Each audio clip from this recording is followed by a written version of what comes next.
Bonjour à tous, Fury Sanctuary, Toysmag vous propose la revue de la Figma X025, donc c'est une version spéciale de Saber en dress, donc c'est-à-dire en robe, sans son armure. Deux visages supplémentaires, une chevelure un peu plus dynamique, Excalibur et son fourreau, ainsi qu'un sabre en bambou. À l'arrière de la boîte, quelques poses d'Arturia, et on va tout de suite déballer pour la voir de plus près. Qui dit Figma dit DI-Stage, c'est pour ça qu'au fond de la boîte, on a cette partie prédécoupée pour venir tout simplement se fixer dessus.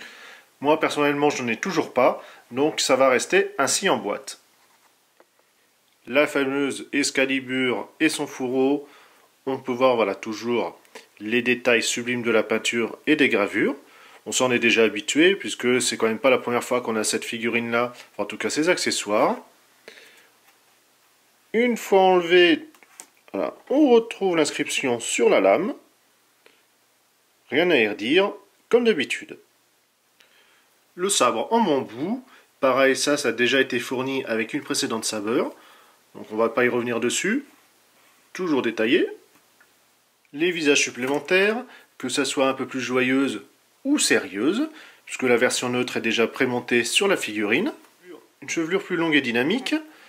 On voit ainsi qu'un ball joint est déjà attaché dedans. Donc beaucoup de détails sur chaque mèche. C'est assez sympathique, ça donne un petit côté, je vous dis, un peu plus volumineux. Notre ami le sac pour le rangement. Comme à l'accoutumée, nous avons le stand avec le bras de fixation, mais également des paires de mains supplémentaires. Les versions point fermé sont déjà prémontées sur la figurine, les paumes complètement plates, de quoi tenir l'épée et mains grandes ouvertes. On finit par la notice anglais et japonais pour répertorier l'intégralité de ce que vous avez dans votre boîte, que ce soit les mains, les épées, chevelure, visage, bien sûr la figurine tant qu'à faire, le stand, un prolongateur, mais également et toujours cette pièce-là qui est un ball joint au cas où vous avez un accident au niveau du poignet. Le visage neutre, justement, on peut ainsi admirer tous les détails de la peinture qui est vraiment très bien imposée.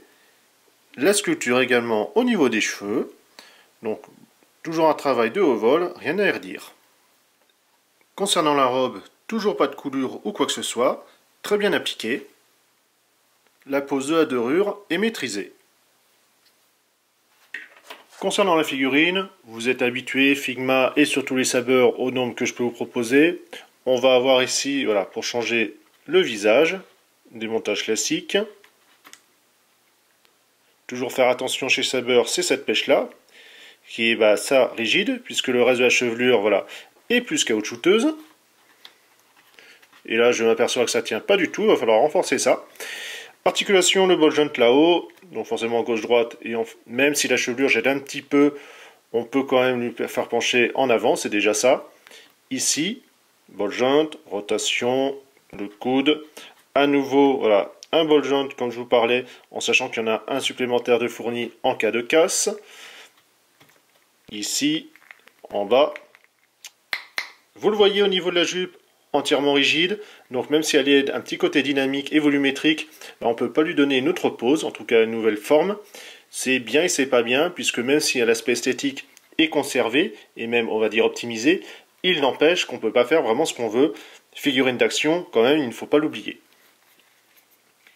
Au niveau des jambes, forcément entravées justement par cette dernière, mais il n'empêche qu'on a la rotation, le genou,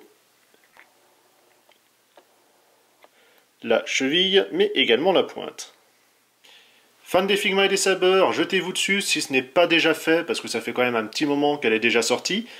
N'oubliez pas que c'est une version X, donc c'est-à-dire dans le temps, c'est déjà compliqué des fois à retrouver certains Figma, mais encore plus ces gammes-là. Rien à redire niveau esthétique ou finition. Je n'ai plus qu'à attendre la version Gothic Lolita si un jour elle veut bien sortir, mais ça c'est autre chose.